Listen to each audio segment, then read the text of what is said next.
waxaan doonayaa oo aan jeclahay in daawadayaasha telefishinka qaranka aan sawir ka siiyo oo aan xasuus mudnaanteeda leh uga sheekeeyo muuqaalka caasimadda qaranka ee Muqdisho oo ah xuduntii dalkeena iyo dadkeena. waxaa ku xiiso gelinaya muuqaalkan quruxda badan ee ku sii badanaya dhaayaha dadyowga ku nool magaaladan. meeshii uu ka jiro nidaam dawladeed ayaa ku xiiso gelinaysa. halkan waa wadada Maka al-Mukarrama ee magaalada Muqdisho.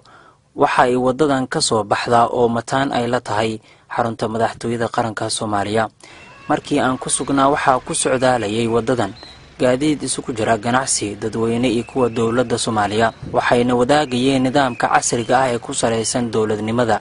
quruxdan waxay ka gadaysaa caasimad cusub, haddana taariikh soo jireen ah leh. gaadiidkan safka dheer ku jira kuma jirin mid jabinaya ama dhinac uga leexanaya nidaamka wanaagga ku dhisan. dareenkaagu waxa uu noqonayaa mid sareeya, haddana su'aalo badan isweydiinaya, sababtoo ah mar ayaa lagu baraarugaa waxa cusub iyo isbeddelka dhacay wixii ka dhashay. waxaa kolba kuu sahlan in aad jawaabta hesho. nabaddu waxay hoggaan u tahay wax walba oo noolaha dunidan ku tiirsan yahay. wax badan ayaa kaaga baxaya markii aad ku sugan tahay meel ay dadku wada garan karaan. mar ayaan isweydiiyey halka aan ku suganahay sida ay ahaan jirtay bari hore oo ay magaaladu kala xirneyd iyo hadda sida ay tahay. markaas ayay maskaxdeedu fasiraadan ka bixinaysaa waxa indhahaygu ay qabanayeen. waxaanu ku sugannahay mid ka mid ah wadooyinka halbowlaha ee caasimadda Soomaaliya. waa isgoyskana Baraafar ee magaalada Muqdisho. waxaa astaan u ah argada ku taalla dhabarka dambe ee bartamaha laamiga ah. waxaa ka socda magaalada sida sawirkeeda kaga muuqanaya hawlihii maalmeedka ee guud ahaan shacbiga, ganacsiga iyo qaybihii kale ee lagu yaqiinay magaalooyinka caalamiga ah ee astaanta waa caasimadaha adduunka. waa caasimadii ummadda Soomaaliyeed.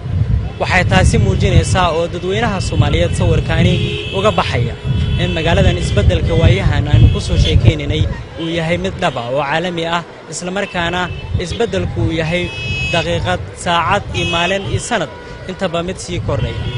isticmaalka wadooyinka dadka iyo gaadiidka waxaa ku badnaa gaadiidka. sidoo kale ganacsi badan ayaa ka muuqanaya meel walba aad taagan tahay wadooyinka magaalada Muqdisho. waa arrin ay aad ugu firfircoon yihiin bulshada Soomaalida haddii ay dalkooda ku sugan yihiin ama dibadda. waa agagaarka isgoyska Soobe ee Muqdisho. jawiga magaalada waa mid fadhiya oo aysan jirin calaamad ay dadku ka walwalaan. wadadan waxay toos u aadaa garoonka caalamiga ah ee Aadan Cabdulle ee caasimadda dalkeena Soomaaliya. garoonka waxaa maalintii oo dhan ka socda howshii loogu adeegayay shacbiga Soomaaliyeed. toddobaad walba waxaa lagu tilmaamaa in ay ka soo degaan ama ay ka duulaan dad kor u dhaafaya 7,000 oo qeybo kala duwan isugu jira. muuqaalkaasi waa diyaarad rakaab ah. waxay sidaa dad meelo kala duwan doonaya, danta ay doonaan ha u baxaane. intii aan ku sugnaa magaalada bartamaheedu mar kale ayuu dareenkaygu sidaan ahaa. daawadayaal, mar kale waxaan jeclahay inaan idin xasuusiyo inaanu ku sugannahay wadada Maka al-Mukarrama ee magaalada Muqdisho. wadadan sawirka ka muuqanaya mar kale waxa uu yahay in magaalada caasimadda ah dhan walba ay isaga mid tahay, isla markaana ay ka socdaan howlihii aan hore idinkugu sheegay sidii ganacsiga. waxaad sidoo kale idinkaga muuqanaya sawirkan in uu socdo ama wadooyinka ay si isku mid ah u marayaan gaadiidka dadweynaha, kuwa gaarka loo leeyahay iyo kuwa dawliga ah oo ah kuwa guud ahaan si isku mid ah u isticmaalaya wadooyinka caasimadda dhan walba haddii ay ahaan lahaayeen. bilicda magaalada waxaa ku dheehan nuur iyo sawir aad jeclaysanayso hanaankiisa. isbeddelkan waa dhismayaashii la unkay sanad ka hor, weli waa kuwa sii socda. kama jirin daryan ay dhagahaagu dhibsanayaan. waxaad maqashaa oo keliya waa musmaarka iyo buruska oo isu garaacayo. faryaamaha ka shaqaysanaya dhismayaasha guryaha iyo wixii la mid ah. waxaan jeclaa inaan sii wado fasiraadda aan ka siinayay Muqdisho, caasimad mudan wanaag iyo horumar, laakiin laguma soo koobi karo intan oo kaliya. waxa iska bedelay caasimadda Soomaaliya ee Muqdisho. daawadayaal, waqti dheer oo ku dheehan hiigsashada horumarinta astaanta qaranka, dhaxalka ummadda Soomaaliyeed ayaan u rajaynaynaa caasimadda Soomaaliya ee Muqdisho.